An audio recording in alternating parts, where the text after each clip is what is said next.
The door swung open, and Ethan Cole stopped dead in his boots. Smoke, rising from the chimney he hadn't lit in 6 months. Light, glowing from the window he kept dark on purpose. And a smell. Warm bread, thick stew, something sizzling in the pan, that punched him straight in the chest like a fist wrapped in a memory he'd spent 3 years trying to bury. His hand moved to the rifle on his back before his mind caught up with his instincts. Because nobody cooked in this house. Nobody was supposed to. Not anymore. If this story already has your heart beating faster, go ahead and hit that subscribe button right now. Drop a comment telling me what city you're watching from, because I want to see exactly how far this story travels. Now let's go. Ethan Cole was not a man who scared easily. He had ridden through Apache territory alone with nothing but a canteen and a prayer. He had pulled a calf out of a flash flood with his bare hands at 2 a.m. He had stood at the edge of his wife's grave in the pouring rain and not shed a single tear. Not because he didn't feel it, but because there was nobody left to cry with. 3 years of that. 3 years of riding out at dawn and coming home to darkness. So when he stepped through his own front door that October evening and saw a young woman standing at her eyes were dark brown, almost black in the lamplight, and there was something behind them that Ethan couldn't name right away. Not fear. Something older than fear. "My name is Lydia Hart," she said, "and before you reach for that rifle, you should know that your dinner's almost ready." Ethan stared at her. He stopped, started again. "Lady, you are standing in my house." "I know." "Cooking at my stove." "Yes." "In my—" He looked around. She had cleaned the place. The dishes that had been stacked in the dry sink for 2 weeks were washed and stacked proper. The floor had been swept. Someone had folded the blanket on the chair by the fireplace, the one he just left crumpled there because it didn't matter. "You cleaned my house." "It needed it," she said simply, and turned back to the stove. Ethan stood there for a full 5 seconds, with his mouth open and his rifle half raised, and absolutely no idea what to do next. He had expected a lot of things riding home that evening. A cold room, a quiet night, maybe a whiskey in the same 4 walls he'd been staring at since Clara died. He had not expected this. "How did you get in?" he finally said. "Your back window doesn't latch right. I noticed it from the outside." She glanced back at him over her shoulder. "You should fix that. Anybody could walk in." "Anybody did walk in," Ethan said flatly. Something almost like a smile crossed her face. Almost. She pulled the pot off the heat, set it on the iron trivet on the table, and then laid out a bowl and a spoon like she was setting a proper table. Like this was a thing that happened here. Like there wasn't a man standing behind her, with his blood running hot and his jaw locked tight. "Sit down," she said. "Eat first, then I'll explain everything." "You'll explain everything right now," Ethan said, "before I decide whether I'm going to the sheriff." She stopped. Turned to face him fully this time, both hands at her sides, and he saw it then, what he hadn't seen before. Her dress was torn at the hem, dried mud caked along the edge. One of her boots had a split in the sole that had been stitched back together with what looked like coarse twine, and her left wrist, where the sleeve had slipped back slightly, showed the faded yellow edge of a bruise that was maybe 4 or 5 days old. Ethan lowered the rifle. He didn't put it down, but he lowered it. "Explain," he said, quieter now. Lydia Hart pulled out the chair at the table and sat down across from where the bowl was set. She folded her hands. She looked at him directly, without apology, but without pride either. Just the flat, clear truth of someone who had already lost too much to waste time on pretense. "I was traveling through," she said, "with a wagon train out of Tucson. 3 days back, we hit a wash that flooded overnight. Lost 2 wagons. Lost one man. She paused. I had nobody on that train. No family, no husband. I was traveling to my cousin's place in New Mexico, but I don't know exactly where, only a town name. And I don't have money left for supplies or a horse. My mule broke a leg in the flood and had to be put down. She said that last part without a flicker, which told Ethan that particular grief had already been dealt with privately, alone, the way she seemed to deal with most things. I walked 2 days to reach Dry Creek. When I got to town, the hotel said they'd take in travelers at 15 cents a night. I don't have 15 cents. Ethan said nothing. The man at the feed store told me there was a rancher about 4 miles east who lived alone, she continued. Said the place had been half falling apart for years, and the man who owned it didn't seem to much care about it anymore. So I thought. She paused again, and for the first time looked down at her hands. I thought maybe I could offer something useful in exchange for a few nights' shelter. A meal, some cleaned-up rooms, something worth trading. You thought you'd just let yourself into a stranger's house? Ethan said. I thought I'd find out if anybody was home first, she said. There wasn't, so I started a fire and started cooking. I figured either you'd come home and accept the offer, or you'd come home and throw me out. Either way, you'd have a hot dinner waiting. Ethan looked at her for a long time. He looked at the bruise on her wrist. He looked at the stitched boot. He looked at the way her shoulders were set. Not defeated, not desperate, just settled. The way a person gets when they've already rehearsed every version of how this moment might go and made peace with all of them. He sat down across from her. 3 days, he said. That's all. She nodded. And you sleep in the barn. She nodded again. I'm not a charitable man, he said. I want you to be clear on that. I'm not asking for charity, she said. I'm asking for 3 days of work in exchange for 3 nights of shelter. That's a transaction. Ethan picked up the spoon. He ate a mouthful of the stew. He didn't say anything for a moment. The stew was good. Better than good. Thick and seasoned with something he couldn't identify. The kind of warmth that started in your stomach and moved outward, like the first fire of autumn. He hadn't tasted anything that good in 3 years. He didn't say that.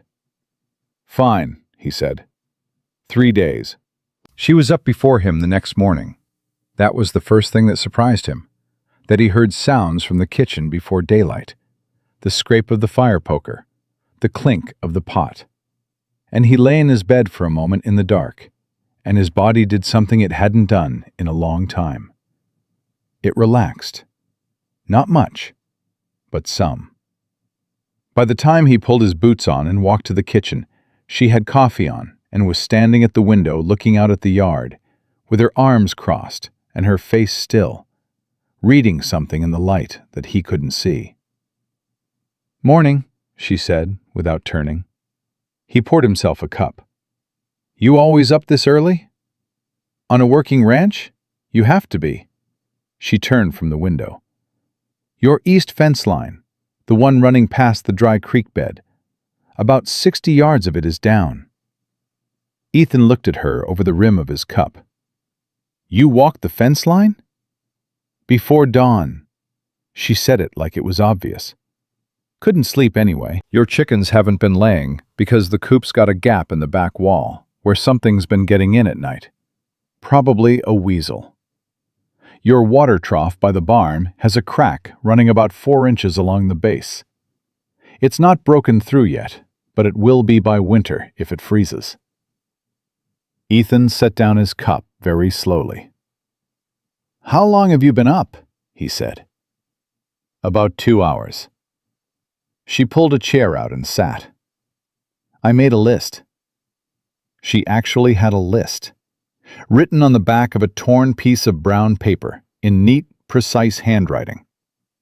Fence repairs, coop repairs, the trough, the missing shingles on the south side of the barn roof, a broken latch on the corral gate.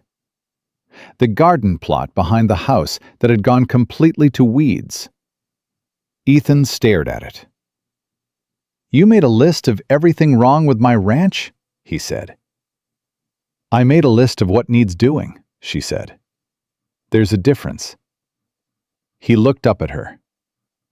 "Mr. Cole," she said, and her voice was even and clear and not unkind. "I don't know what happened here. I don't know why this place is the way it is. It's not my business, and I'm not asking. But I've been working on ranches since I was 9 years old, and I can see what this land is supposed to be. It's good land. It's just been let go." She paused. 3 days isn't enough to fix all of it, but it's enough to start. Ethan sat down across from her. He thought about what he was going to say. He thought about telling her that it wasn't her business what had happened here, which she'd already said herself. He thought about telling her that 3 days was 3 days, and that was the end of it. He thought about telling her that he didn't want anything started that wasn't going to be finished. What he said was, "I'll show you where the fencing tools are kept."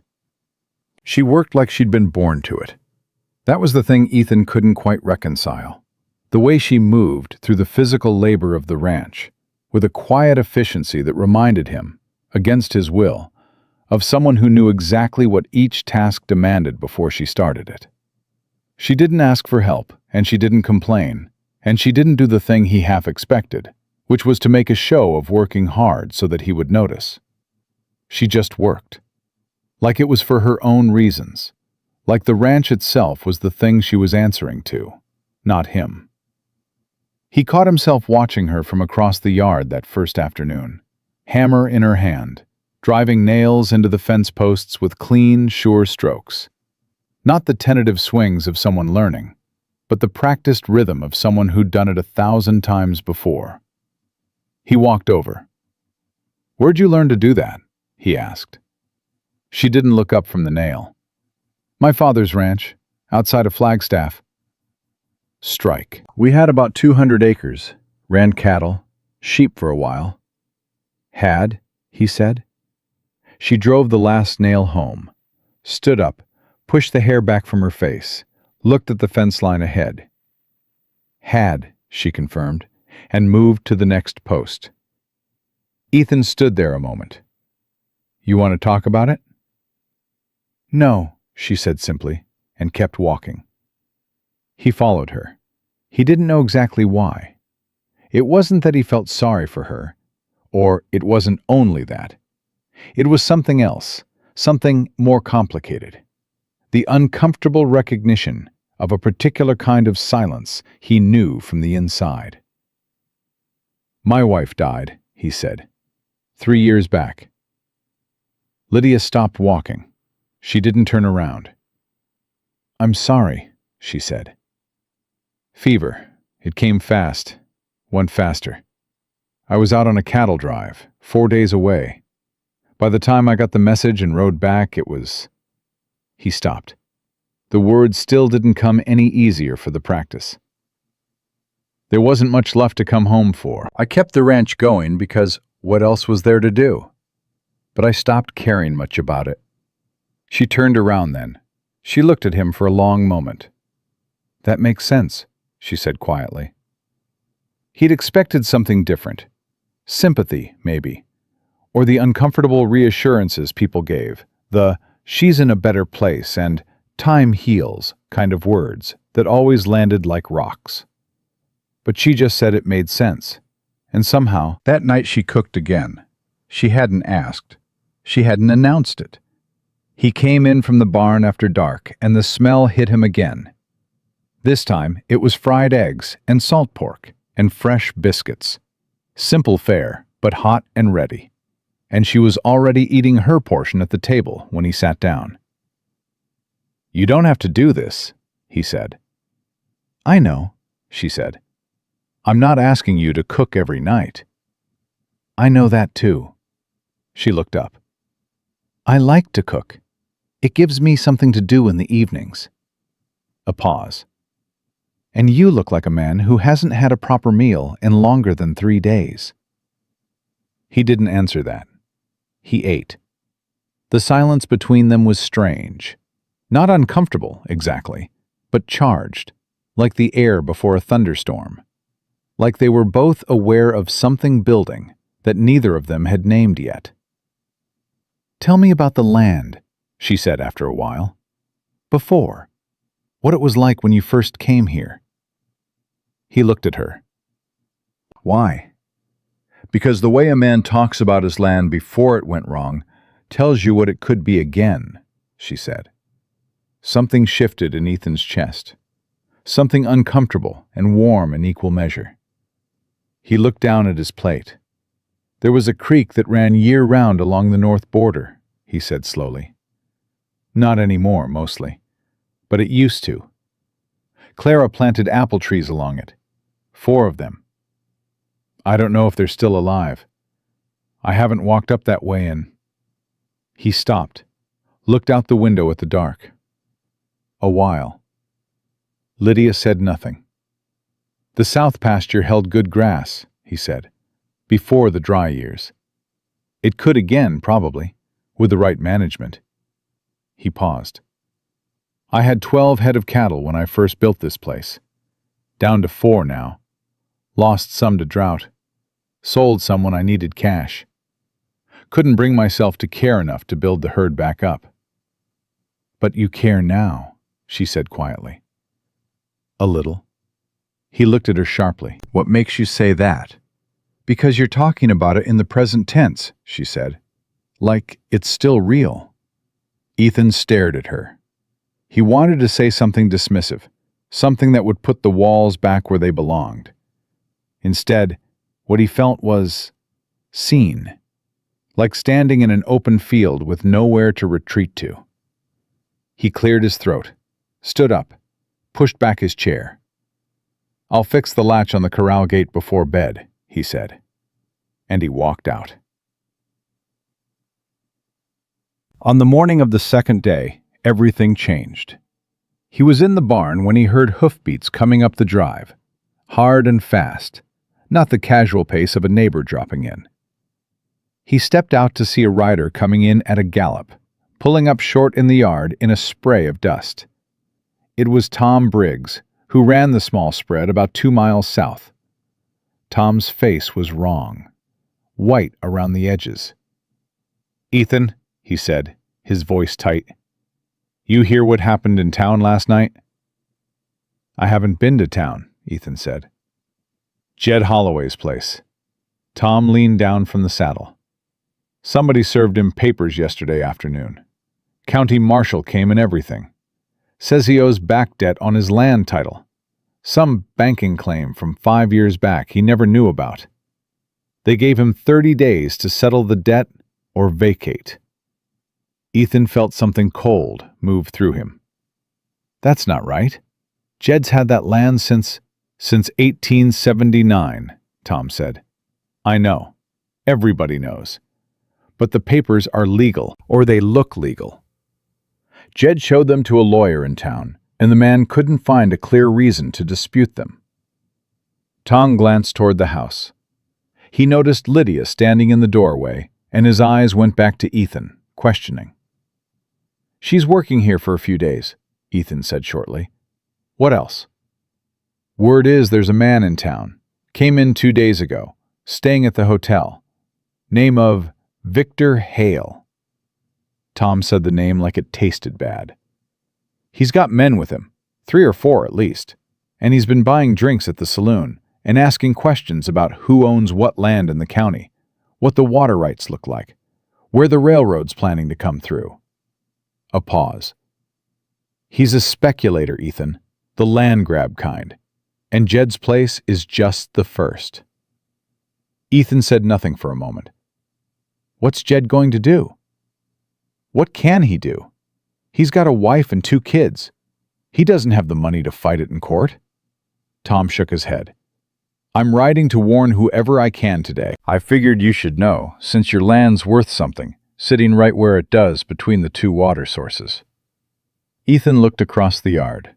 looked at the fence line they'd repaired yesterday, looked at the garden plot Lydia had already started clearing, turning the dead soil over with a purpose that made the whole idea of planting something there feel suddenly possible. "I hear you," he said. "Thank you, Tom." Tom turned his horse and rode back down the drive. Ethan stood in the yard. He heard footsteps behind him. He didn't turn around. "You heard that," he said. "Yes," said Lydia. "Victor Hale." He said the name. He felt her go very still behind him.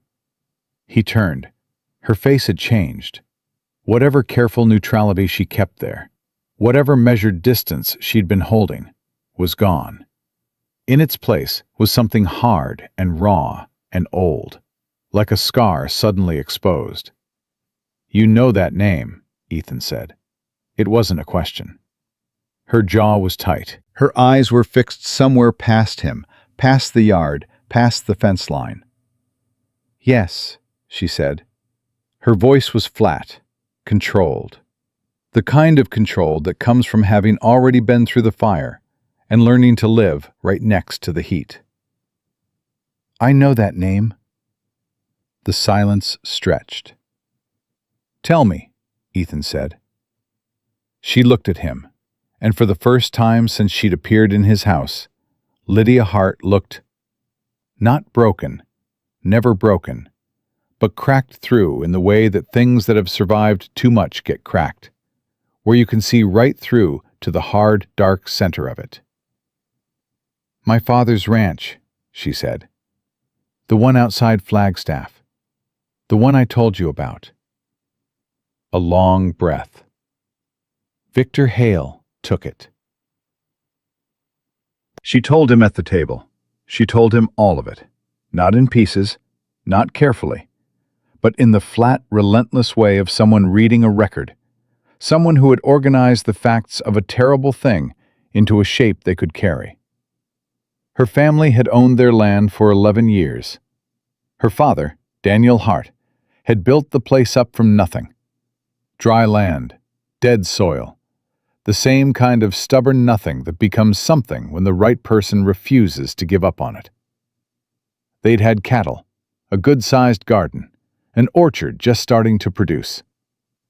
Her mother had died when Lydia was 16. Her brother had gone east for work and never come back. It was just Lydia and her father, and it was enough. It was home. Victor Hale came to the territory 2 years ago. He had money, railroad money, land company money. And he had lawyers, and he had documents, and he had men who stood just at the edge of what was legal, with their hands near their guns. He bought up land from people who were willing to sell, and when they weren't willing, he found other ways. For Daniel Hart, the way was a forged debt claim tied to a water rights agreement her father had signed 15 years earlier. One where a single word, changed in a document that looked exactly like the original, transformed what had been a usage agreement into a collateral claim. The forgery was good enough that the county judge, who had also recently received a very generous donation to his re-election fund, ruled in Hale's favor without much deliberation. "We had 2 weeks," Lydia said. "We appealed to the territorial court. They dismissed it. We went to the federal land office. They said it would take 6 months to investigate, and we should vacate in the meantime." She stopped, looked at her hands. "My father refused to leave. They sent men to make him." A beat. "He's not a violent man. He didn't fight them. But when you've built something with your hands for 11 years, and someone takes it out from under you with a piece of paper, something breaks." She looked up. "He had a stroke," she said, 3 months ago. He's alive. He's in Flagstaff with a family that took him in out of kindness. He can't work anymore. Can't speak clearly." She exhaled through her nose. "That's why I was on that wagon train. I was trying to get to my cousin in New Mexico. I don't have anything left to stay in Arizona for." Ethan sat across from her in silence. The lamp burned low between them. "And now Victor Hale is here," he said. And now he's here, she said, doing the same thing. He thought about Jed Holloway, about the papers that looked legal, about the lawyer who couldn't find a reason to dispute them. He thought about Tom Briggs's face, white around the edges. He thought about his land, about the North Creek and the South Pasture, and the apple trees he hadn't walked to in 3 years. "He'll come for my land," Ethan said. "Your land sits between 2 water sources," she said quietly. "In this part of the territory, in a drought year, that's worth more than the railroad." "Yes, he'll come for it." Ethan stood up from the table. He walked to the window, stood there with his back to her for a long moment, looking out at the dark. "What happened to the people who—" "You said you wanted 3 days." She looked at him steadily. "Yes." "That was yesterday's offer," he said. "I'm changing the terms." He held her gaze. "You stay, as long as you need to. In exchange, you tell me everything you know about Victor Hale, how he works, how he documents, what he uses, what he's afraid of." Lydia Hart looked at him for a long moment, and Ethan Cole watched something shift in her face.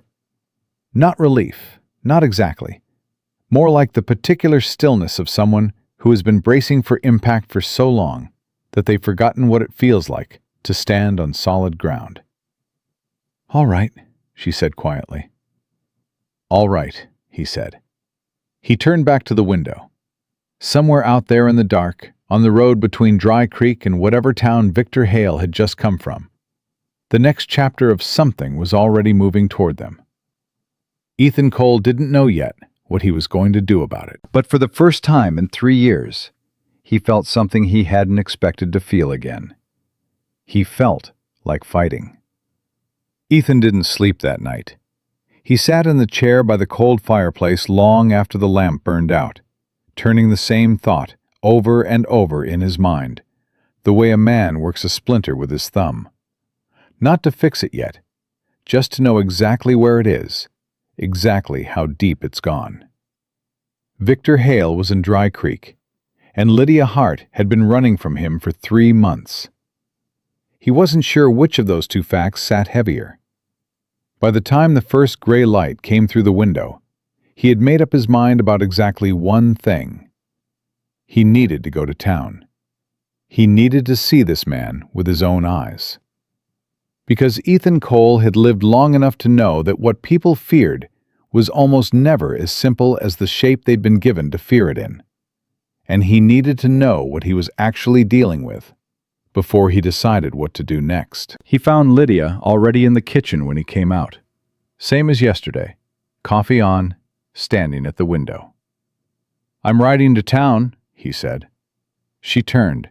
Her eyes were clear, which told him she hadn't slept much either. "I know. You're staying here." She opened her mouth. "Not because I'm protecting you," he said quickly, cutting off whatever argument was forming. "Because if Victor Hale has men in this town, and one of them recognizes your face, you lose any advantage you've got before we even know what that advantage is." He held her gaze. "You told me last night how he works. He collects information before he moves. So do I." She closed her mouth, thought about it, nodded once. "What are you looking for?" she asked. "I want to see the papers he served Jed Holloway," Ethan said. "And I want to look this man in the eye." She was quiet for a moment. Then she said, "He'll be polite. That's the first thing you need to know. He's not what you expect. He's well-dressed, well-spoken, and he'll shake your hand and look you directly in the face, and you'll walk away thinking, he seems like a reasonable man." A pause. "That's what he does. He makes you feel like whatever's coming is reasonable." Ethan took his cup of coffee and drank it standing up. "I've dealt with reasonable men before." "Not like this one," she said quietly. He looked at her. "When he came to our place," she said, "he sat at our table. My father offered him coffee, and he accepted it. And he sat there, and he said to my father, he said, 'Mr. Hart, I want you to know I genuinely respect what you've built here. That's why I'm giving you this opportunity to resolve the matter before it becomes unpleasant." And my father shook his hand. Her jaw tightened. "A man who makes you shake his hand while he's stealing from you is the most dangerous kind of man there is." The kitchen was very quiet. "Watch his hands," she said. "He touches things, picks them up, turns them over, sets them down. He does it while he's talking, so you're watching his hands instead of his face. It's deliberate." Ethan set down his cup. "You've thought about him a lot." "Every day for 3 months," she said simply. "When you lose everything to a person, you learn them whether you want to or not." He picked up his hat from the hook by the door, paused. "You said he forged the document, the water rights agreement." He turned. "Do you still have the original, or anything proving the forgery?" Something moved across her face. Not quite hope, not quite pain. Somewhere between the two. "My father kept it," she said. "Locked box under the floorboard of the bedroom. When they put us out, I went back."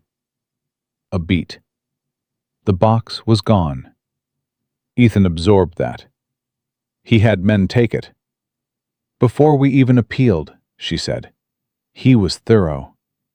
Ethan put his hat on and walked out into the morning. Dry Creek on a Thursday morning was never a loud place. But Ethan felt the difference the moment he rode in. It was in the way people stood talking in 2s and 3s outside the feed store and the post office, leaning in close, voices low. It was in the way Mabel Greer, who ran the dry goods, watched him from behind her window without her usual wave. Something had shifted in the town's posture overnight, the way a herd of cattle shifts before a storm. Not running yet, but already looking for the direction to run. He went to Jed Holloway first. Jed was at his usual table in the back of the hardware store, where he helped out 2 days a week. But he wasn't working. He was sitting with his hands flat on the table, staring at a document in front of him, with the expression of a man trying to read something in a language he almost speaks. He looked up when Ethan came in. Something in his face shifted. Relief, maybe, at not being alone with it for a minute. "Ethan." "Jed." Ethan pulled up a chair and sat across from him. "Can I see it?" Jed pushed the document across the table. Ethan read it slowly. He wasn't a lawyer, and he knew it. But he was a man who had read enough land contracts and deed records to know the basic shape of a legitimate claim. He read it twice. He found the section that established the debt, tied to a promissory note from 1881, supposedly signed by Jed's father when he first established the deed. "Your father sign any notes in 1881?" Ethan asked. Jed's face tightened. "My father died in 1879. Ethan looked up from the document. There it was. "The signature," Ethan said. "He said it's a matter for the court to decide, and I need to bring a lawyer." "I don't have money for a lawyer, Ethan." Ethan sat back. "Who else has had papers served?" "Minnie Calhoun got a notice this morning," Jed said. "Some kind of environmental claim on her water access.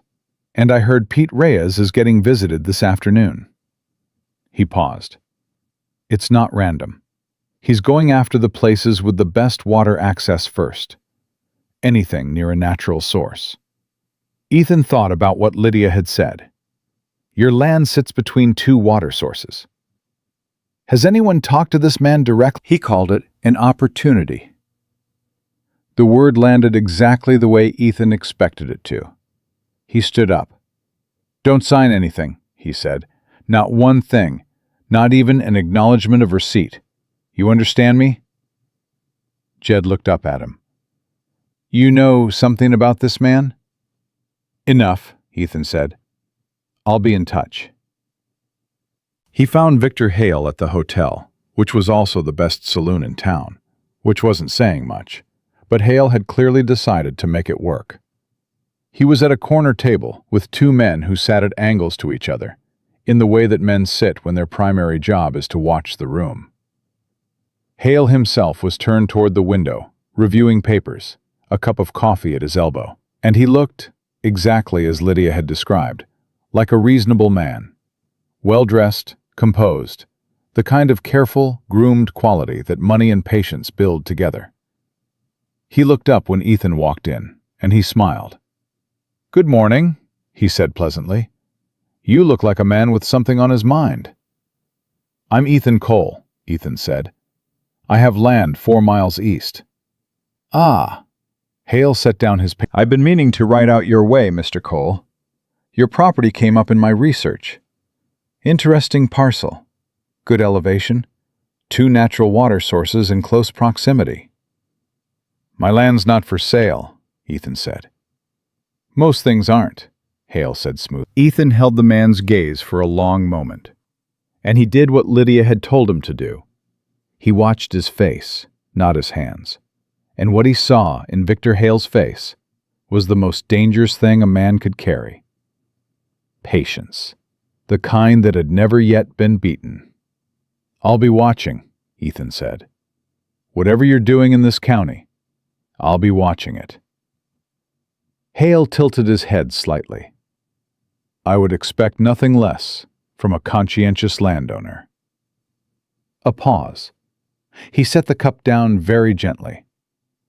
"I do hope, Mr. Cole, that you're not allowing yourself to be influenced by outside parties, people who might have their own interests in how this territory develops." Another pause, softer this time, with the particular softness of a threat that doesn't want to be called a threat. A man alone on his land, with no family and no allies. He should be careful about who he takes counsel from. Ethan went very still. "Careful's a good word," he said. "I've always been partial to it." He turned and walked out. He rode hard on the way home, not because he was afraid, or not only that, but because his mind was moving faster than his horse, and he needed the physical motion to keep up with it. Victor Hale had made 2 things clear in that conversation. 1, he was already planning to come after Ethan's land, and 2, he knew Ethan hadn't been alone. He pulled into the yard, and Lydia was at the fence line on the west side, doing something with wire and a tool he didn't recognize, and he rode straight to her. She looked up at his face, and her hands went still. "He knows you're here," Ethan said. She didn't look surprised. She looked like someone who had been half expecting it, and was only now feeling the full weight of being right. "What did he say?" "He didn't say your name. He didn't have to." Ethan dismounted. "He warned me about outside parties and their interests. And he looked at me the whole time like a man who already knows something I don't." Lydia set down the wire tool, straightened. "He has people in every town. That's how he works. He gets there, he buys information, and before anyone's even realized what's happening, he already knows the shape of the place." "Who in Dry Creek would have told him about you?" Ethan said. She thought for a moment. "The feed store man." He picked up the fence tool she'd set down, turned it over, handed it back. "Show me what you were doing with this," he said. Something changed in her face. Small, but there. She showed him. They worked side by side through the afternoon without speaking much, and the silence was different from the silences of the first day, less like 2 strangers being careful, and more like 2 people who were past the needing to be careful stage and hadn't quite decided what came next. It was Lydia who broke it, toward late afternoon, while they were reinforcing the gatepost on the corral. "The document he used on my father," she said. "There was something wrong with it, not just the signature." Ethan looked at her.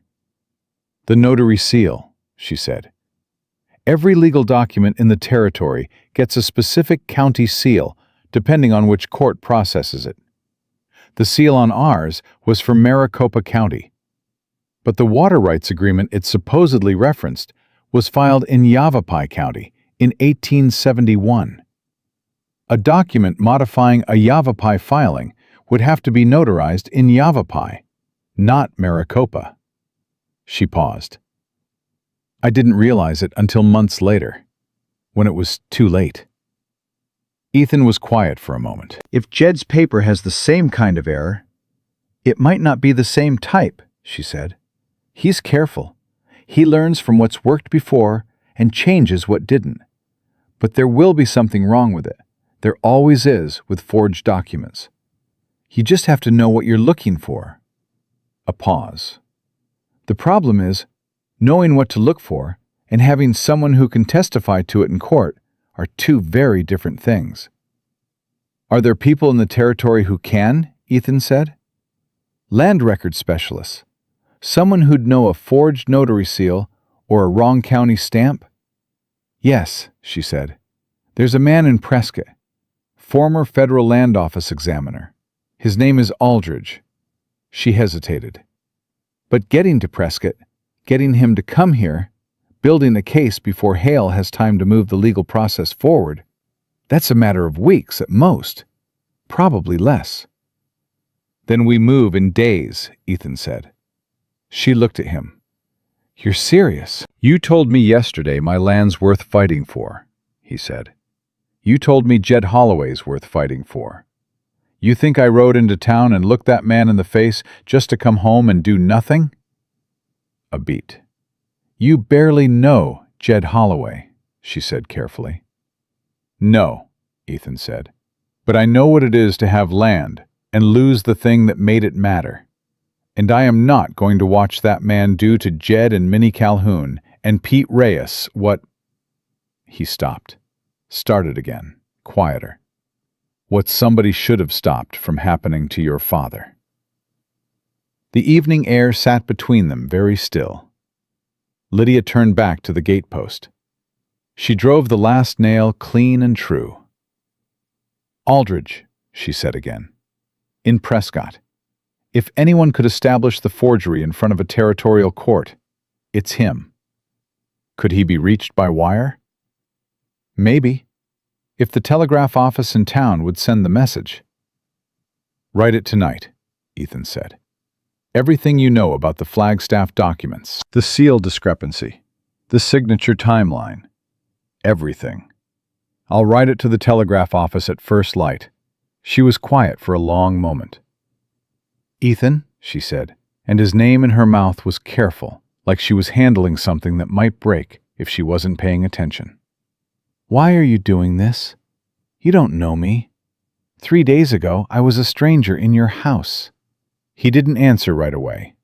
He picked up the tools and started walking toward the barn, and she fell into step beside him, and they walked that way for a few paces before he said, quiet, not looking at her, You told me last night that my land is still real because I talk about it in the present tense. Yes. You're still talking about your father's ranch in the present tense, he said. You said it's good land, good orchard. Not was. Is. He pushed open the barn door. You're not done fighting for it either. You're just out of road to run on. Lydia stood in the barn doorway, and Ethan Cole, who had spent 3 years not caring about much of anything, moved through the lamplight, doing the quiet evening work of a man who'd remembered what it felt like to have a reason. She watched him for a moment. Then she went inside to write the telegram. He checked on her an hour later. She was at the kitchen table, 3 pages of careful handwriting in front of her. Everything she remembered about the Flagstaff documents laid out with a precision and clarity that surprised him and somehow didn't. She looked up when he came in. There was something different in her face, something exhausted and determined in equal measure. The face of someone who has been carrying a thing alone for so long they'd forgotten it was possible to put it down. Is it enough? He asked. She looked at the pages. It's what I have. Then it's enough, he said. She almost smiled. Not quite. He went to bed. He lay in the dark and listened to the wind move across the roof of the cabin that he'd let fall into disrepair for 3 years. and he thought about Victor Hale's patient eyes, and Jed Holloway's dead father's forged signature, and Lydia Hart writing 3 pages of evidence by lamplight at his kitchen table. And then, somewhere between one thought and the next, the thing he'd been waiting without knowing it finally arrived. A clear, cold, uncomplicated conviction. The kind a man can build a course of action on. Victor Hale had been doing this long enough to believe that people stayed beaten. He was about to find out what happened when they didn't. The telegram went out at first light. Ethan rode to town before the feed store opened, before the saloon unlocked its doors, before Victor Hale's men had finished their breakfast. The telegraph operator, a thin young man named Curtis, who wore the same green suspenders every single day of his life, read Lydia's message twice with his eyebrows climbing his forehead. "This is a lot of legal language for a rancher," Curtis said carefully. "Send it," Ethan said. "All of it. Word for word." "It's addressed to a federal land examiner in Prescott."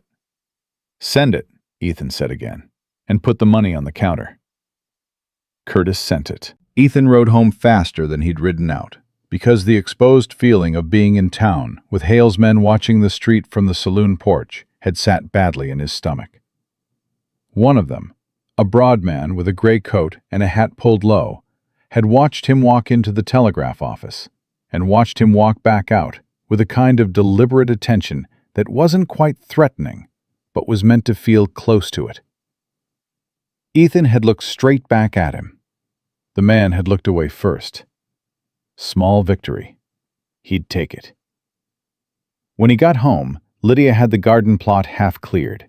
She'd been at it since before he left, turning the dead soil with a long-handled fork, pulling up the knotted roots of 3 years of neglect with her bare hands wrapped in an old piece of sacking. She looked up when he rode in. "Did it go?" she asked. "Every word," he said. "Now we wait." She nodded and went back to the soil. He stood there watching her work for a moment. The focused, relentless quality of it. The way she attacked each root like it had personally wronged her. And he understood then that this was how she dealt with fear. Not by sitting with it, by moving. He went to get a second fork. They worked the garden together through the morning without speaking much, and the silence was the good kind. The kind built on shared motion rather than shared avoidance. By midday, they'd cleared enough ground that you could actually see what it had once been and what it could be again. This was her garden, Lydia said, not a question. Ethan drove the fork into the earth. She had tomatoes along the south side, beans, squash. He paused. "I don't know why I let it go. I think I couldn't stand to look at it."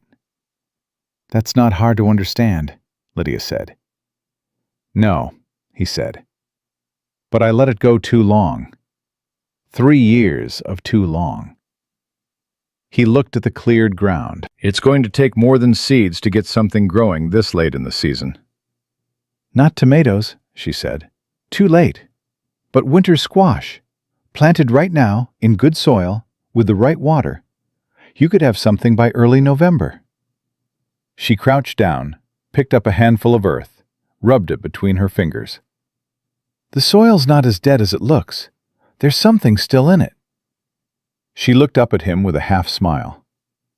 "Good land always holds out longer than you'd expect." He looked at her for a moment. She was talking about the garden. He was fairly certain she wasn't only talking about the garden. The reply from Prescott came the next morning. Curtis rode out himself to deliver it, which told Ethan that whatever the message said, it was significant enough that the telegraph operator didn't want to sit on it. He handed the folded paper to Ethan at the door, with the expression of a man delivering something he doesn't quite understand, but suspects is important. "He'll come?" "He says he needs the original documents, the papers Hale served on your family, or copies of the original filing with the clear county stamp." She looked up at him. "He says he'll come to Dry Creek. if we can establish that the forgery pattern is consistent with what he saw in Maricopa County 2 years ago. Someone else tried to fight Hale then. It didn't work. But Aldridge kept his notes. Lydia was quiet for a long moment. "The documents he served on my father," she said slowly. "I told you the locked box was gone, but—" She stopped, set down the telegram. "There was a filing copy. When we first appealed to the territorial court, we had to submit the document as evidence. The court would have made a record copy. It wouldn't be the original, but a certified court record of the document that was used against my family." Ethan saw where she was going. A certified copy from the territorial court is still a legal document. And if it carries the same false notary seal? She stopped, drew a slow breath. That's enough. That's enough for Aldridge to work with. How do we get it? The Territorial Court Records Office is in Prescott, she said. I'd need to go in person. Requested as a party to the original case. She paused. Which means leaving here. Which means... I'll go with you, Ethan said.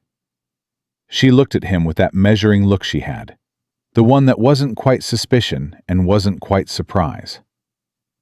That's 2 days' ride each way. I know how far Prescott is, he said. Who watches the ranch? Tom Briggs owes me from 3 years back when I pulled his wagon out of the creek, Ethan said. He'll sit the place for 4 days. She was quiet. Lydia. He said her name directly, which he hadn't done much, and she went very still at the sound of it. Victor Hale is already moving. Jed Holloway has 30 days on paper, but Hale won't wait 30 days before he puts pressure on the others. Every day we sit here waiting for something to happen is a day he's using. He held her gaze. We have to move first. She picked up the telegram again, read it once more, set it down. When do we leave? She said. Tomorrow at dawn, he said. They left before came back with a pair of boots that were too small for him and had been Clara's, sitting in the back of a trunk for 3 years because he hadn't been able to give them away and hadn't been able to look at them either. He set them on the table. Try those, he said, and walked back outside before she could say anything. When they loaded up the next morning, she was wearing them. Neither of them mentioned it. They were 2 hours out of Dry Creek when Ethan saw the rider. He'd been watching the road behind them since they left. Not obviously, not in a way that would look like fear, but with the steady peripheral awareness of a man who knows when something doesn't add up. And this rider, half a mile back, had maintained exactly the same distance for 2 hours without closing it or falling behind. Don't turn around, he said quietly. Lydia's hands shifted on the reins. How long? Since the junction outside town, he said. Gray coat, big horse. He sat on the saloon porch yesterday morning, watching me come out of the telegraph office. One of Hale's men, she said, flat, certain. One of them. He kept his voice even.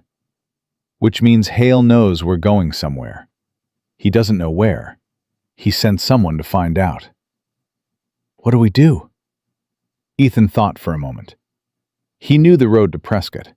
He'd ridden it a dozen times. About 6 miles ahead, it forked. The main route went straight through, wide and open. But there was a lesser trail that cut south through the canyon passage, before rejoining the road 9 miles further on. Longer, rougher. But the canyon walls would swallow a rider completely in less than a quarter mile. There's a fork ahead, he said. When I say move, we move fast. How fast? Fast enough that he can't see which way we went before he reaches the fork. She glanced at him. I can ride? I know you can. I mean, I can really ride, she said. Don't slow down for me. Something like a smile pulled at the corner of his mouth. Then keep up, He kept their pace steady, unhurried, watched the fork approach in the middle distance. 1 mile out. Half a mile.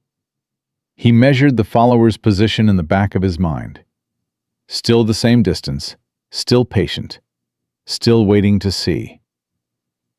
200 yards from the fork, Ethan said. Now. They moved. He didn't look back. He heard hooves and knew she was right beside him. Heard the ground change under them as they hit the canyon trail, and the walls rose up and swallowed the sky. And then there was just the sound of the horses and the rush of moving fast through narrow space. He didn't slow down for a full mile. When he finally pulled up, they were deep enough into the canyon passage that the main road was completely invisible. Lydia pulled up beside him, breathing hard, her hair half pulled from its pin, and she turned in the saddle to look behind them. Nothing. She let out one short, sharp breath. "He won't know which way we went." "Not for a while," Ethan said. "Long enough." She turned forward again, pushed the loose hair back from her face with one hand. "You knew that trail." "Rode it with Clara before the road was built," he said. "Used to be the main route through." He paused. "We'll add 2 hours to the trip." "Worth it," she said. "Yes," he said. They rode. They stopped at nightfall at a small homestead where Ethan knew the family. A couple named Fisk, who took in travelers and asked only for help with whatever work needed doing in the morning. Lydia fixed a broken porch step before breakfast without being asked, and Mrs. Fisk watched her with the quiet, approving attention that ranch women give to other ranch women who understand what work is. Over dinner, Mrs. Fisk looked between Ethan and Lydia with the comfortable frankness of a woman who'd earned the right to her opinions. "You two married?" she asked. Lydia's hand went still on her fork. Ethan said, "No, ma'am." Mrs. Fisk looked at him. "You been alone since Clara passed?" "Yes, ma'am." "Long time to be alone," she said simply, and passed the bread, and that was the end of it. But Ethan felt Lydia's eyes on the side of his face for a moment after, and he kept his gaze on his plate. They reached Prescott on the afternoon of the second day. The Territorial Court Records Office was staffed by a thin clerk named Marsh, who had the practiced indifference of a man who has spent 30 years filing things he didn't entirely understand and had long since stopped being curious about any of it. Lydia stated her request, a certified copy of the document submitted in evidence in the Hart Land Appeal, Yavapai County, 1883. And Marsh disappeared into the back without comment. They waited. 20 minutes. Ethan watched the door. Lydia sat with her hands folded in her lap and her back straight, and her face showing nothing. And he understood that she had learned to wait like this somewhere, learned to hold herself that still in rooms where decisions were being made about her life, without her having any real power over the outcome. He hated that she'd had to learn it.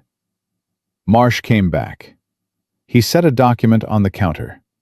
Lydia leaned forward, and Ethan watched her face as she read it. Watched the thing he'd been hoping for happen. A sharp and sudden focusing behind her eyes. "The seal," she said quietly. Controlled. Tight. "Maricopa," Ethan said, reading beside her. "Yavapai County filing. Maricopa notary seal." She looked up at Marsh. "Is Mr. Aldridge's office on Gurley Street?" Marsh blinked. "Yes, ma'am. Third door past the assay office." She was already moving toward the door. Ethan followed. Franklin Aldridge was a man of about 60, with the kind of face that had spent decades outdoors before retiring indoors, weathered and keen-eyed and impatient with anything that wasted his time. He listened to Lydia without interrupting. He looked at the certified court copy of the document for a long time.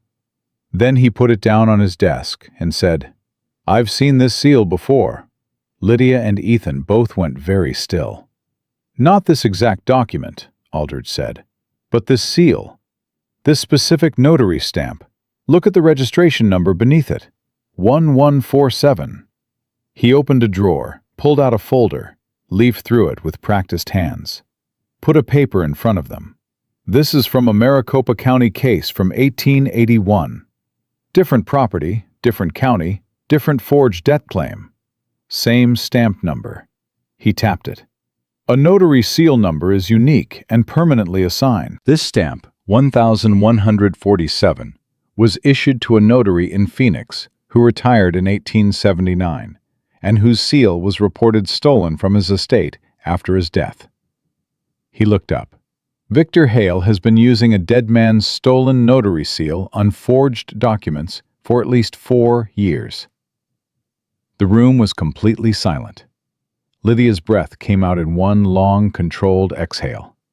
"Can you testify to that?" Ethan said. "In territorial court?" "I've been waiting 2 years for someone to bring me enough to testify," Aldridge said bluntly. "I had the Maricopa case, but the family settled before it went to court. Hale offered them just enough money to walk away." He closed the folder. "If you can get me in front of a territorial judge in Dry Creek with this document, the Maricopa comparison, and any other properties he's currently moving against, I can build a case that disqualifies every forged document that seal appears on."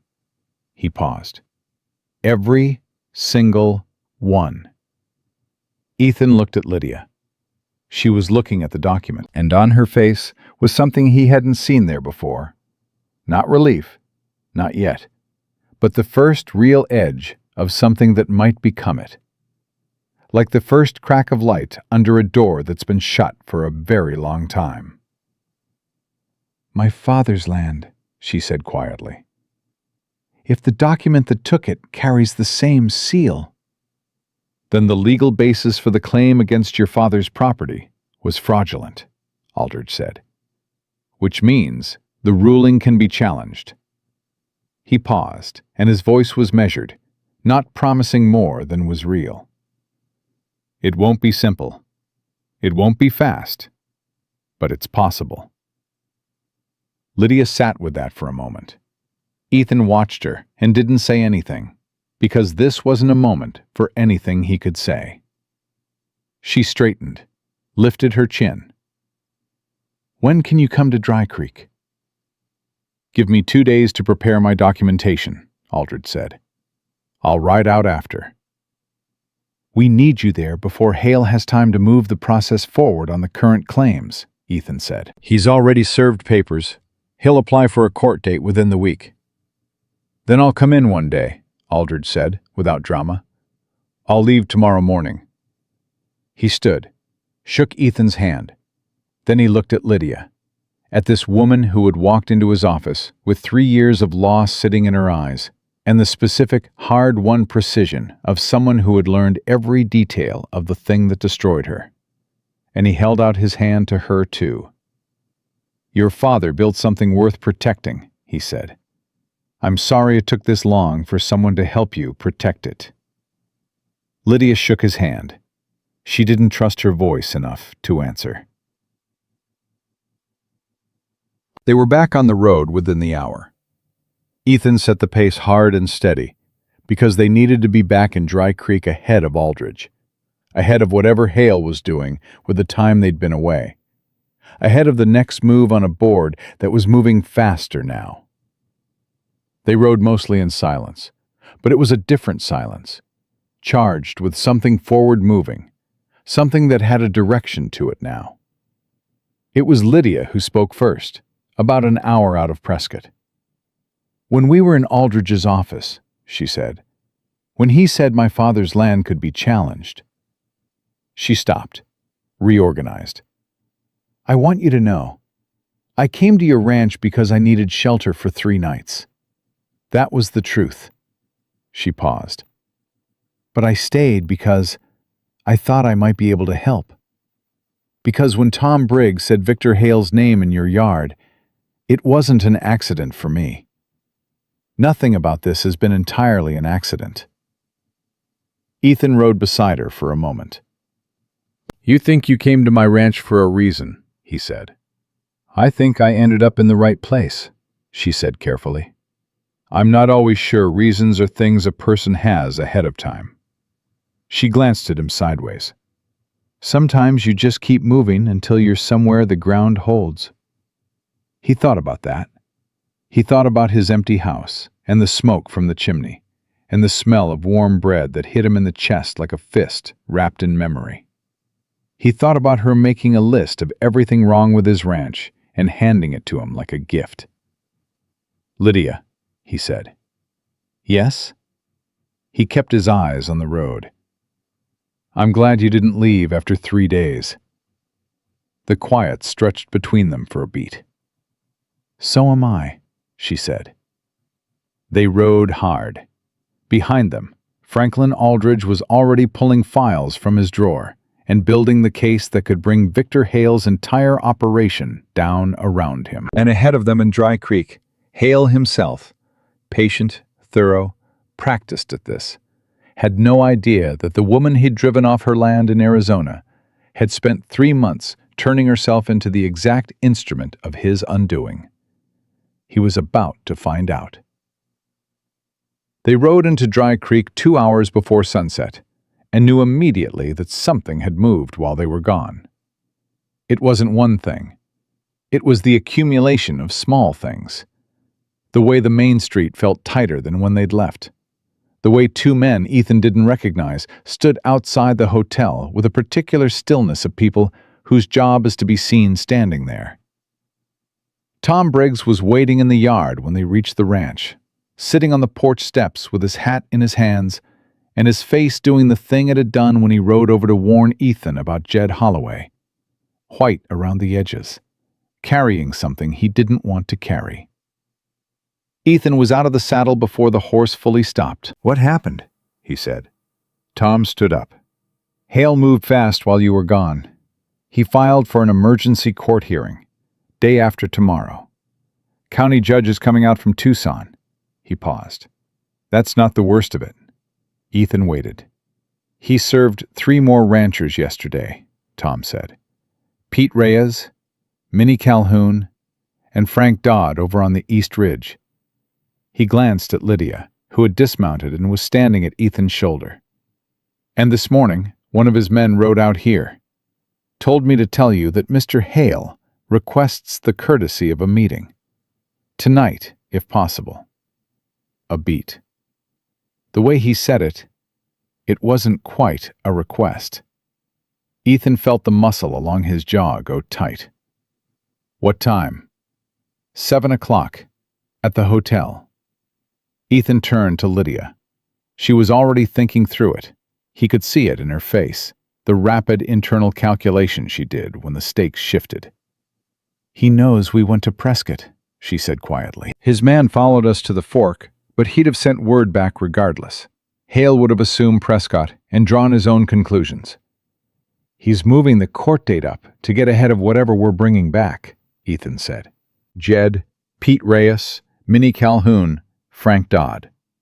We need to show them what we found in Prescott, and we need them to agree to stand together in that courtroom." "And I need to go meet Victor Hale at 7, Ethan said. She stopped, turned. "You're actually going?" "Yes," he said. "Why?" "Because the worst thing I can do to a man who works by keeping his opponents off balance," Ethan said, "is show up looking completely unworried." He went alone, left Livia at the ranch making a list, her answer to everything he was beginning to understand. The way some people prayed and some people drank, Lydia Hart made lists, and rode into Dry Creek as the last light left the sky. Hale was waiting at the same corner table, same posture, same patient, reasonable face. But there was something slightly different tonight, a subtle tightness around his eyes, a quality of attention that was sharper than before. He'd spent 4 days waiting to find out what Ethan had gone to Prescott for, and that uncertainty didn't sit comfortably on a man who was accustomed to knowing everything ahead of time. Good. Mr. Cole, he gestured to the chair. Thank you for coming. Your invitation was difficult to ignore, Ethan said, and sat. Hale studied him for a moment. Then he folded his hands on the table and decided to skip the pleasantries. You went to Prescott. People travel, Ethan said. You visited the Territorial Court Records Office, Hale said. And Franklin Aldridge. He watched Ethan's face. Yes, I have people in Prescott as well. I have people in most places. He paused. I know what Aldridge does. I know what he would have said to you. And I want you to understand, before this goes any further, that whatever he told you about his evidence, it's not as solid as he believes it to be. Ethan said nothing. He had a theory 2 years ago, Hale continued. It didn't hold up then. It won't hold up now. And I want to offer you, genuinely offer you, as one practical man to another, a better path than what you're considering. He reached into the inside pocket of his coat and produced a folded document, laid it on the table, didn't push it across yet.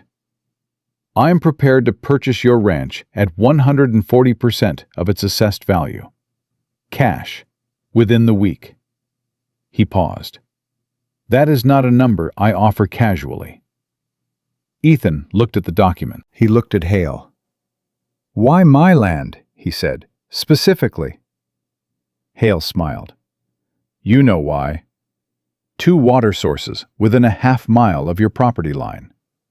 When the railroad comes through this county, and it will come through, the access rights to those sources will be worth 10 times what I'm offering you today. He leaned forward slightly. I'm not trying to steal from you, Mr. Cole. I'm trying to give you a way out of a life that, from the outside, appears to be something you've already given up on. The table between them was very quiet. Ethan thought about what Lydia had said. He makes you feel like whatever's coming is reasonable. He thought about Daniel Hart, sitting at his own table, drinking coffee with this man, before signing away 11 years of his life with a handshake.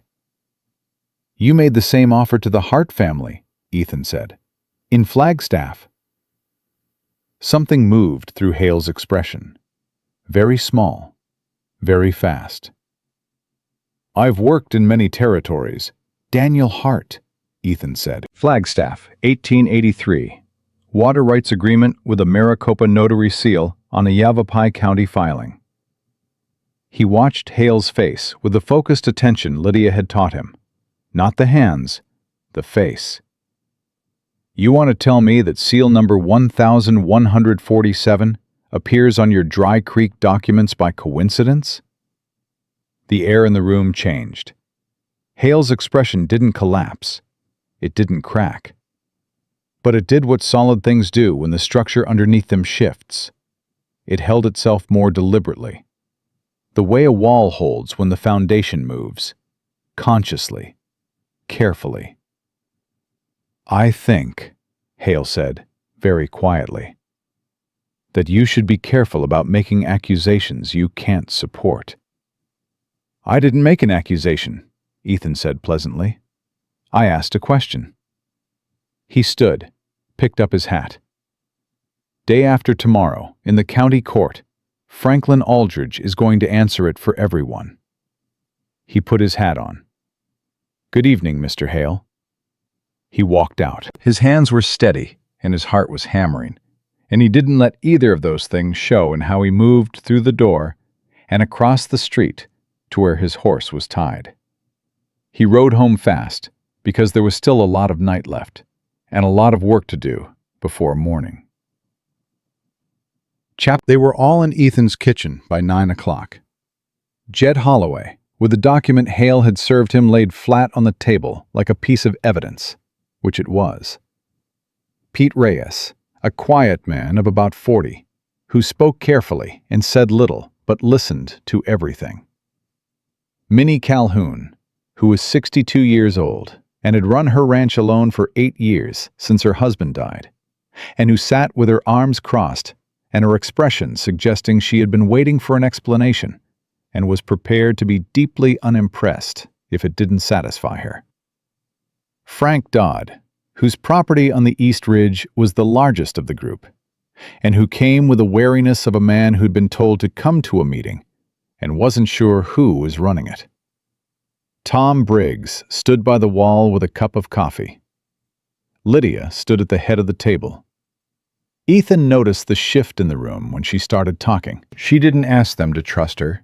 She put the certified court copy on the table, and she put Aldridge's comparison document beside it, and she walked them through the seal numbers with the clear, unhurried precision of someone who had rehearsed this in her head for months, because she'd always known this moment would come. The document used against my family carried notary seal number 1147, she said. This is a dead man's stolen seal. Franklin Aldridge has documented its use in Maricopa County. Tomorrow he rides in with that documentation. She looked at each of them. I need to know which of your documents you'll allow him to examine. Minnie Calhoun spoke first. All of them, she said, in the tone of a woman who has already decided. Every page that man sent to my property. Pete Reyes nodded. Same. Frank Dodd leaned forward and looked at the seal number on the copy. He had the deliberate quality of a man who read things carefully before he agreed to anything, which was the right instinct in any other circumstance, but which had also made him slower to act than the situation required. What happens if the seal's not on mine? He said. What if he used a different method for my property? Then Aldridge still establishes the fraudulent pattern on 3 out of 4 properties, Lydia said, which undermines the credibility of all the documents, including yours. She looked at him steadily. But I think you'll find the seal. He found a system that worked, and he used it. Men like Hale don't change what's working. Dodd sat back. All right, he said. Jed had been quiet through all of it, looking at the documents on the table with the particular expression of a man sitting beside the grave of a decision he hadn't yet made. He looked up. My father's name, he said. On that paper. His signature. His voice was rough at the edges. Even if we win this, even if the court throws it out, that forgery is in a legal record somewhere. My father's name, on a lie. He stopped. I want it on record that it's a forgery, not just that the claim is dismissed. I want it called what it is. The kitchen was very still. That's what Aldridge's testimony does, Lydia said, and her voice was gentle in a way it hadn't been in the professional explanation before. He doesn't just dispute the claim. He names the instrument. He calls the seal fraudulent, and he establishes the pattern. Your father's name gets cleared. That's the whole point. Jed nodded. He looked at the table. Good, he said quietly. That's good. Minnie Calhoun reached across and patted his hand once, briskly, and then took her hand back, because that was the ranchwoman's version of a long embrace. Aldridge, that changes the nature of the proceeding from a civil land dispute to potential criminal fraud against multiple landowners. He paused. I want the county marshal in that courtroom tomorrow. The county marshal, Ethan said carefully, recently received a very generous contribution to his office fund from an unspecified donor. Aldridge looked at him. You think he's in Hale's pocket? I think we don't know, Lydia said, which means we can't rely on him, and we can't exclude him. We have to proceed as if the proceeding is clean, and build a record strong enough that any corruption becomes harder to hide than to ignore. Aldridge studied her for a moment. You've thought about this a great deal. For 3 months, she said. Yes. He looked at Ethan. She always like this? Pretty much, Ethan said. It was late afternoon when Hale made his move. Ethan was in the barn when Tom Briggs came riding in hard for the second time in a week. And by now, that particular rhythm, Tom Briggs arriving fast, with his face wrong, had become a kind of signal that the situation had accelerated again. "Hale's men went to Jed's place," Tom said, barely stopping. "About an hour ago. 3 of them. They told Jed the court date's been moved to tomorrow morning, 6 o'clock. Said the judge changed his schedule. And they told him—" Tom's jaw tightened. "They told him the offer to purchase stands until midnight tonight. After midnight, Hale's withdrawing the offer and proceeding with full legal enforcement." Midnight. Ethan's mind moved quickly. A 6 o'clock court hearing meant the judge would rule before Aldridge even had his documentation presented, assuming Hale could manipulate the order of proceedings. And midnight meant Jed had less than 8 hours to decide whether to take the money and lose his land with something in his pocket, or stand in a courtroom at dawn with no certainty about the outcome. "Is Jed going to hold?" Tom asked. "He'll hold," Ethan said. He was already moving. "I'm just making sure he has everything he needs to build it with." He looked at Tom directly. "Are you in this? All the way in?" Tom Briggs was a man who had watched his county be carved up slowly for 2 years, with the uncomfortable passivity of someone who believes things will work themselves out. He stood there now, with the question on him like a weight, and Ethan watched him decide. "All the way," Tom said. Ethan nodded. "Then ride." He found Lydia in the garden. Of course he did. When things were moving fast and the pressure was high, she planted herself in the physical work of the place the way other people planted themselves in prayer. She heard him coming and looked up before he said anything. "He moved the hearing," she said. It wasn't a question. 6 o'clock tomorrow morning, he said. She straightened, pulled the sacking from her hands. "He's going to try to get rulings entered on the existing claims before Aldridge can introduce the fraud evidence. If the judge enters even a preliminary ruling on one of the properties before the criminal pattern is established, it complicates everything." "Can he do that? Get the judge to hear property claims before hearing evidence about fraud?" "He can try," she said, "if the judge is cooperative."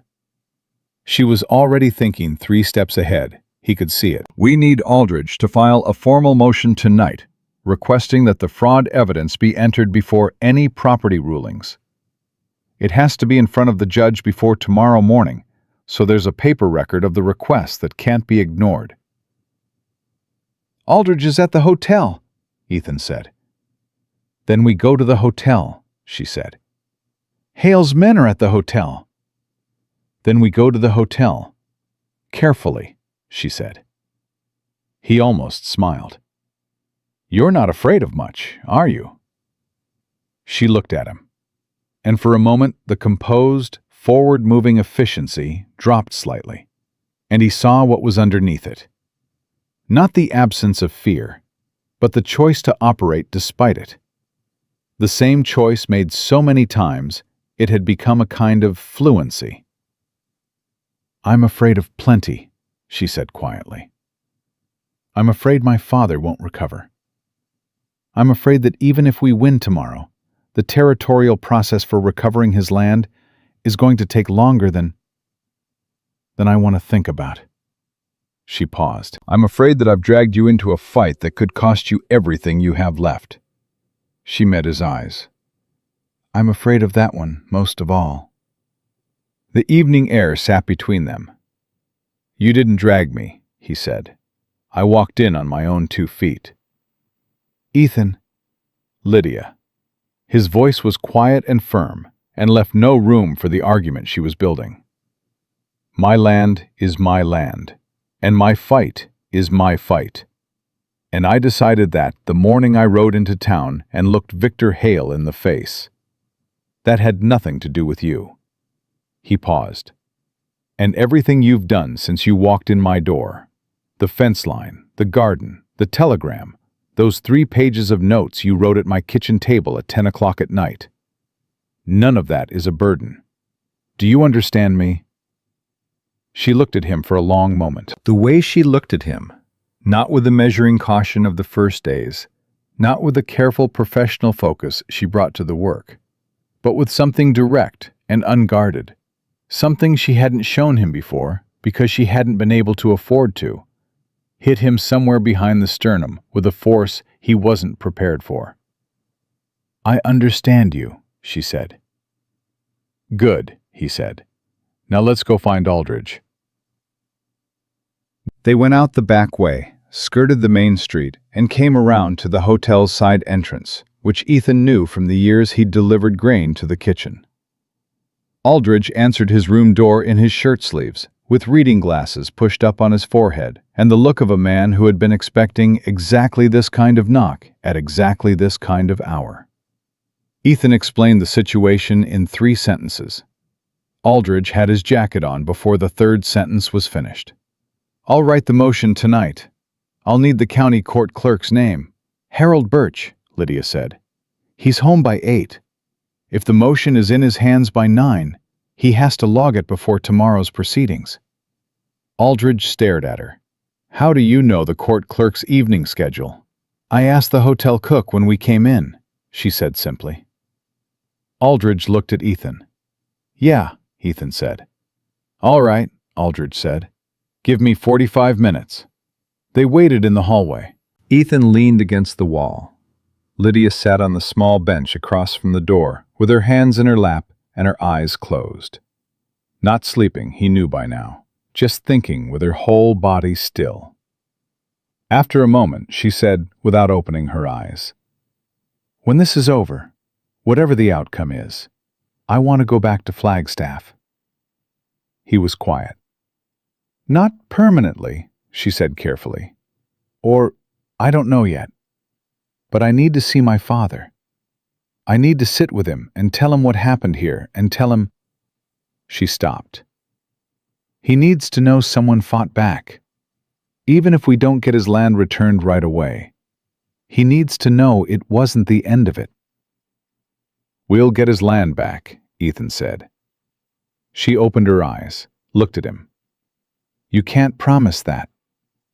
"No," he said, "but Aldridge can make it possible. And possible is more than you had 3 months ago." He paused. "More than you had 4 days ago." She looked at him for a moment longer. Then she closed her eyes again. "Yes," she said, "it is." Aldridge came out at 8:40 with 3 pages of careful legal language and a jaw set like a man walking into a fight he'd been waiting years to have. They went to Harold Birch's house. Birch answered the door in a house robe, read the motion twice, and, to his considerable credit, said nothing about the hour or the circumstances, and logged it into the court record with a timestamp of 8:57. It was done. Whatever Victor Hale's men had planned for 6 o'clock in the morning, they were going to walk into a courtroom where a formally logged motion demanding fraud evidence be heard first was already sitting on the record. Walking back through the dark street toward where the horses were tied, Lydia stopped. "Listen," she said. Ethan stopped. From the direction of the hotel, 2 voices, raised. One of them was the broad-shouldered man in the gray coat, Hale's watcher. The other voice, tighter and harder, was someone Ethan didn't recognize. He took Lydia's arm and moved them both back into the shadow of the building wall. The gray coat man and his companion were standing outside the hotel side door, speaking in low, urgent tones, and Ethan caught fragments. He filed something. Aldridge filed something. Hale needs to know, tonight. And then the companion was moving fast back inside, and the gray coat man was standing there, looking down the street with the expression of someone who has just watched a plan begin to come apart. Ethan and Lydia didn't move until he went back inside. "They know about the motion," Lydia breathed. "Yes," Ethan said. "What does Hale do when a plan starts to come apart?" He thought about those patient eyes, that steady, practiced composure. "I don't know yet," he said honestly. She straightened beside him. Her shoulder was almost touching his in the narrow space, and he was acutely, uncomfortably aware of that. "That's the one thing I don't know about him either," she said. "How he reacts when he doesn't get to control the outcome." She paused. "I think we're about to find out." The night was very still around them. Tomorrow at 6 o'clock, in the county courthouse of Dry Creek, Arizona, everything they had built over the last week would either hold or it wouldn't. The ranchers would stand together or fracture under the last-minute pressure Hale was certainly putting on them right now. Aldridge's evidence would be admitted or suppressed by a judge whose loyalties they weren't certain of. The pattern of 4 identical forged seals would be compelling enough to shift the weight of the proceeding, or it wouldn't be. Ethan knew the shape of that kind of uncertainty. He'd stood at the edge of it before, the night they told him his wife was gone, and he'd had 4 days of riding still between him and home. You either move toward the thing, or you don't. He looked at Lydia beside him in the dark. She was already looking at the courthouse. "Get some sleep," he said. "You first," she said. They both knew neither of them was going to manage it. 6 o'clock came in cold and gray. Ethan hadn't slept. He doubted Lydia had either, though she came out of the barn. She'd insisted on the barn again, same as the first night, some line she was holding for reasons he hadn't pressed. With her hair pinned and her face composed and Clara's boots on her feet, looking like a woman who had simply decided that whatever the day held, she would meet it standing upright. They didn't say much riding into town. The words had mostly been used up the night before. What was left between them was something quieter and more solid, the kind of thing that doesn't need language because it's already been established in the shared weight of a week that felt like a year. The others were already at the courthouse when they arrived. Jed Holloway with his wife, who had come without being asked, and stood beside him with her hand in his arm and her jaw set. Pete Reyes. Minnie Calhoun in her Sunday dress, which on her was less a sign of deference to occasion and more a declaration of intent.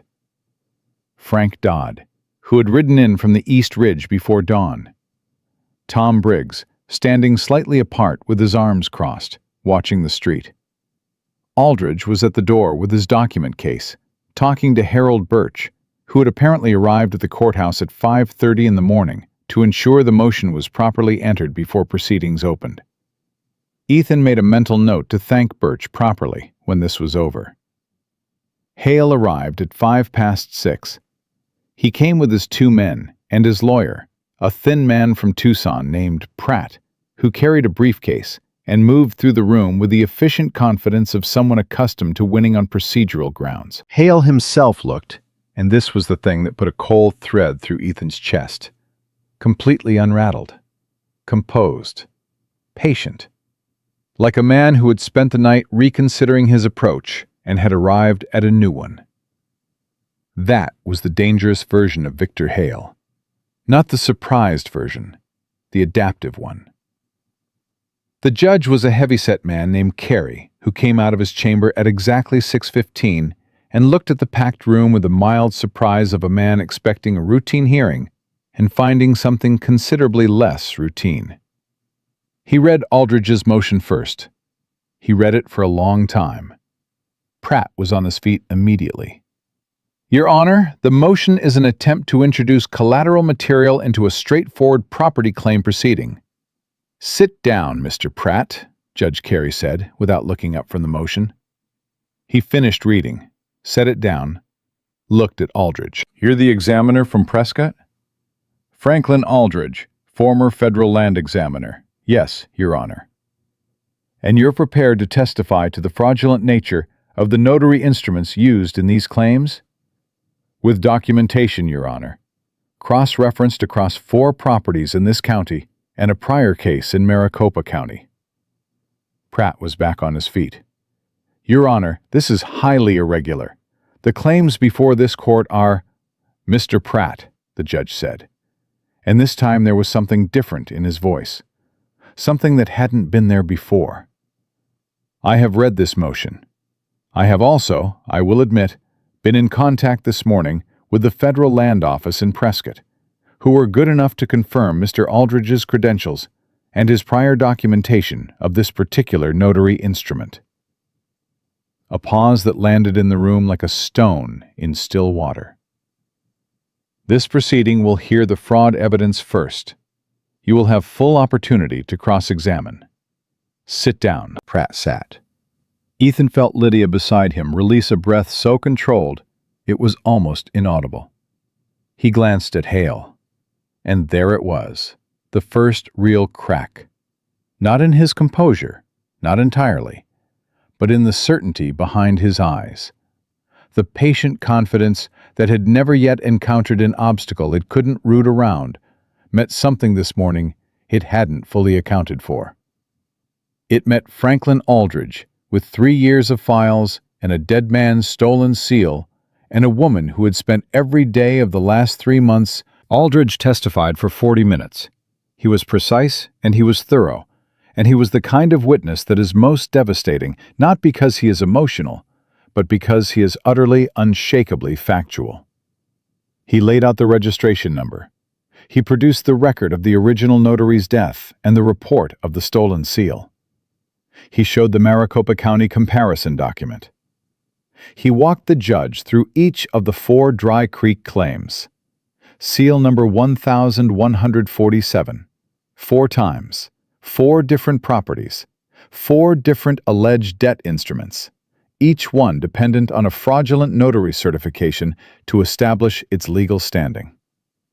Pratt cross-examined aggressively and got nowhere, because there is nothing to do with a stolen seal number in a ledger except acknowledge it's there.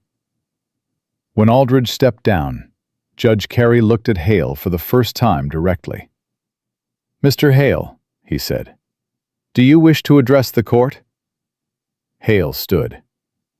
And Ethan watched something remarkable happen. Watched a man who had built an operation across multiple territories on the foundation of other people's passivity and fear stand in a small Arizona courtroom and realize, for perhaps the first time, that the foundation had given way. "Your Honor," Hale said, "I acted in good faith on the legal instruments provided to me by my legal counsel. If those instruments carried a fraudulent notary certification, I am as much a victim of that fraud as—" "Mr. Hale," the judge's voice was flat. "The same stamp number appears on documents in Maricopa County 2 years ago, in proceedings where your name also appears as the acquiring party.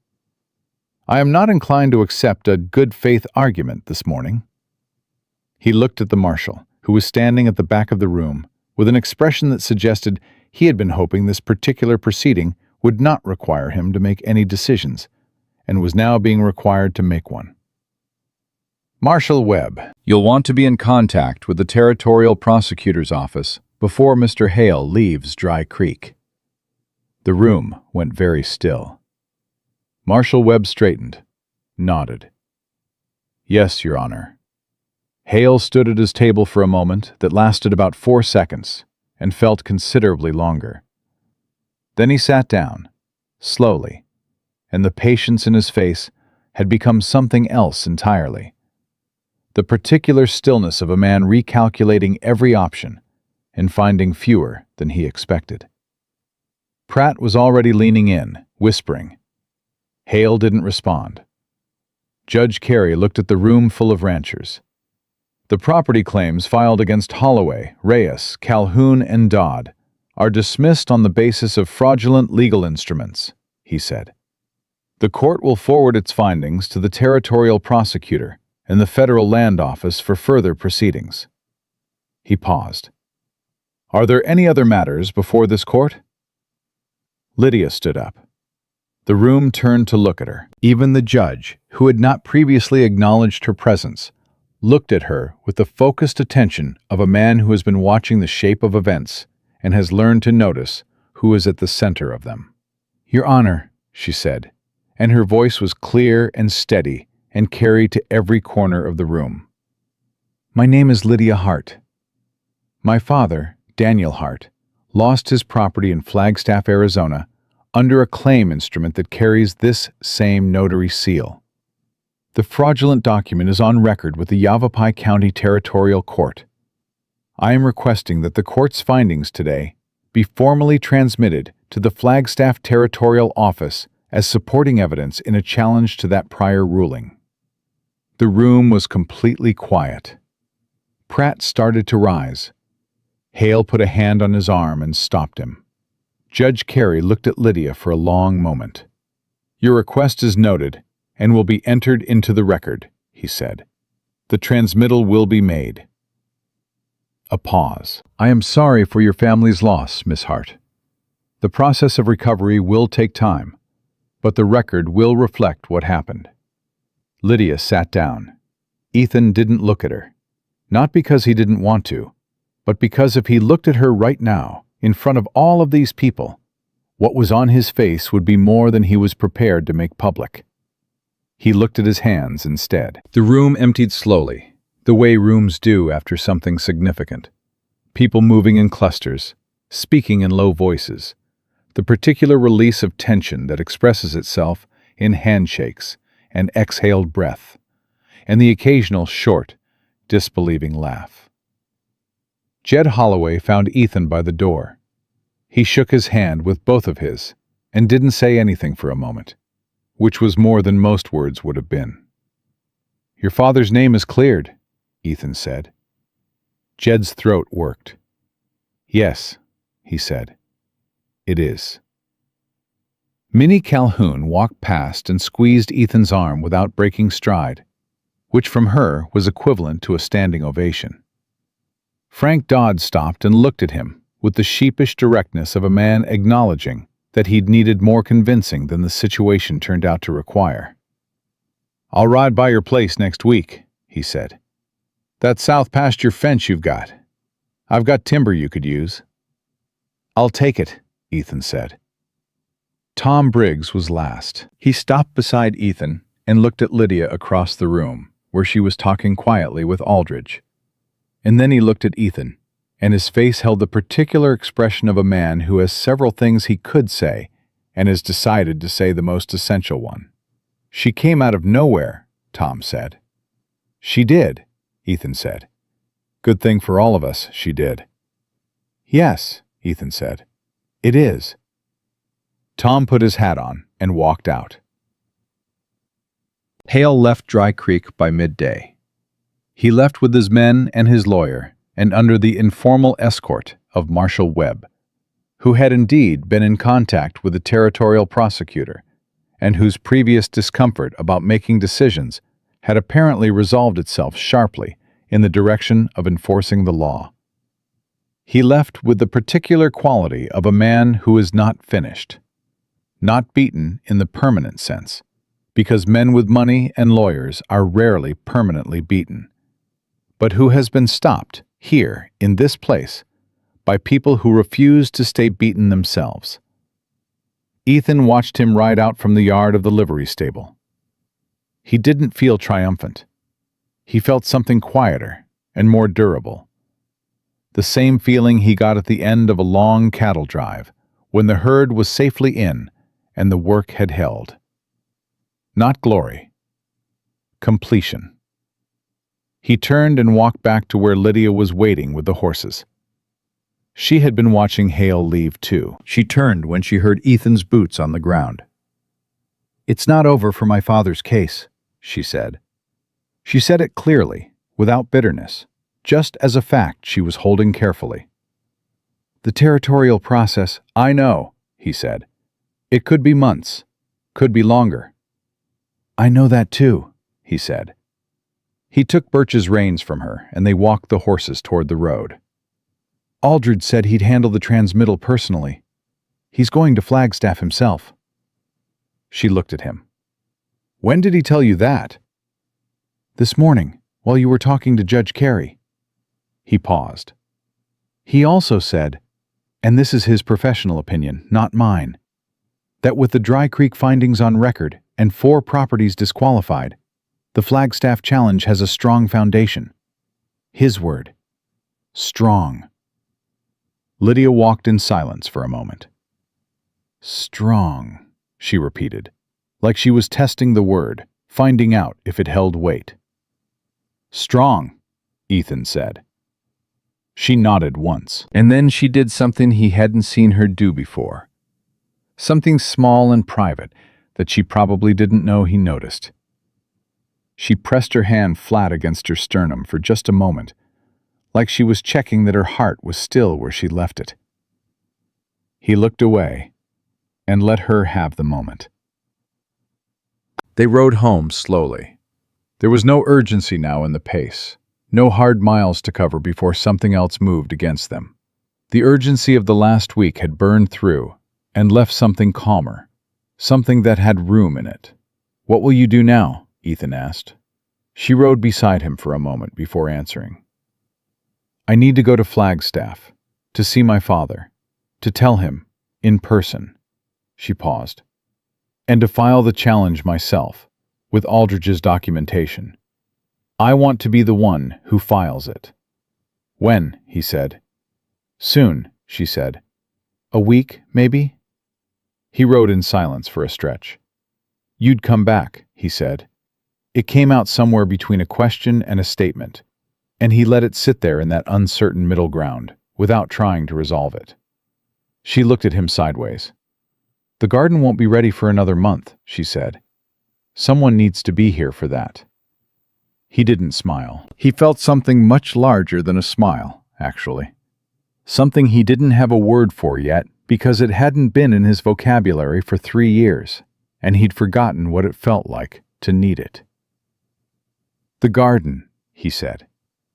"And the apple trees," she said, and her voice was quieter now, the composed precision that she used as armor, softening slightly at the edges.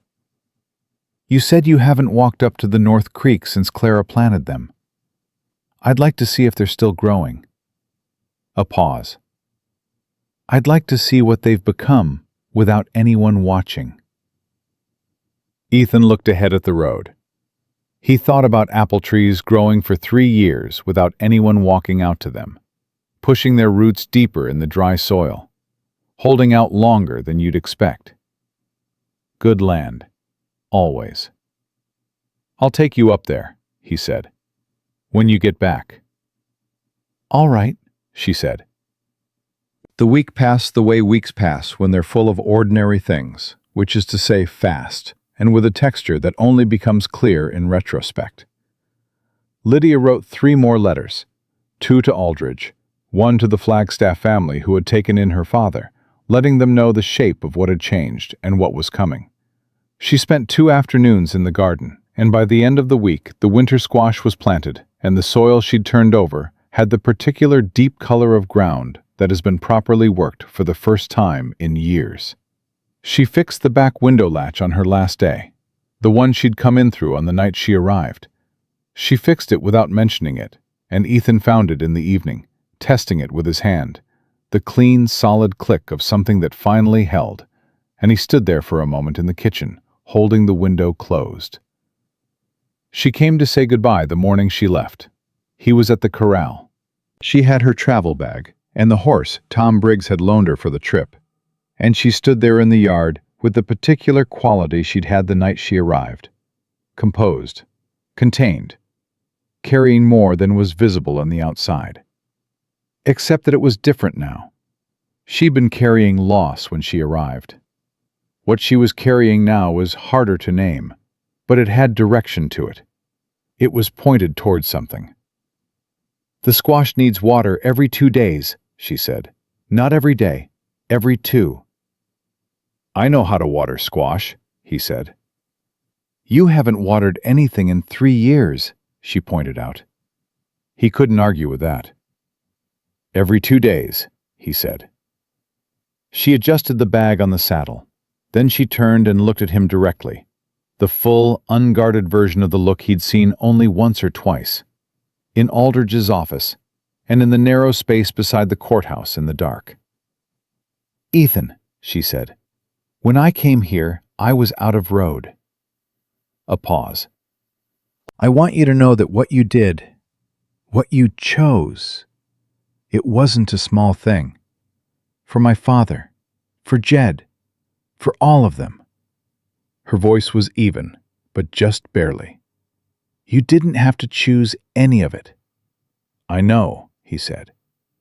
"I'm saying thank you," she said. "Directly, so there's no question." He looked at her for a long moment. "Come back," he said. "That's all I'm asking." She held his gaze.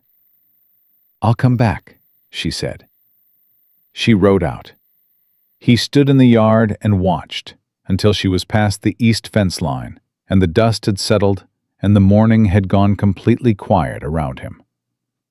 Then he went to the barn, got the watering bucket, and took it to the garden. She came back 6 weeks later. He knew it was her before he could see the rider clearly.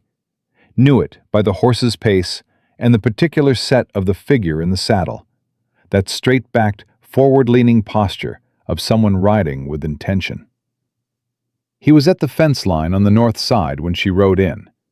He walked back across the yard, and she dismounted and tied the horse and turned around. She looked different. Not lighter, exactly. Nothing that had happened was light. But something that had been compressed in her for months, some internal bracing against the next blow, had released. She stood in the yard without that defensive readiness, and what was left was something open and clear. "How is he?" Ethan said. "Alive," she said. "Better than I expected." She paused. "I sat with him and told him everything. He can't speak clearly yet, but he understood. I know he understood because he held my hand, and he didn't let go for about an hour." Her voice remained steady through this, but only by effort. "The challenge has been filed. Aldridge submitted his documentation. The territorial judge assigned to it is not the same judge who ruled against us the first time." A pause. "It will take time, but it's moving." "Good," Ethan said. "Yes," she said. "Good."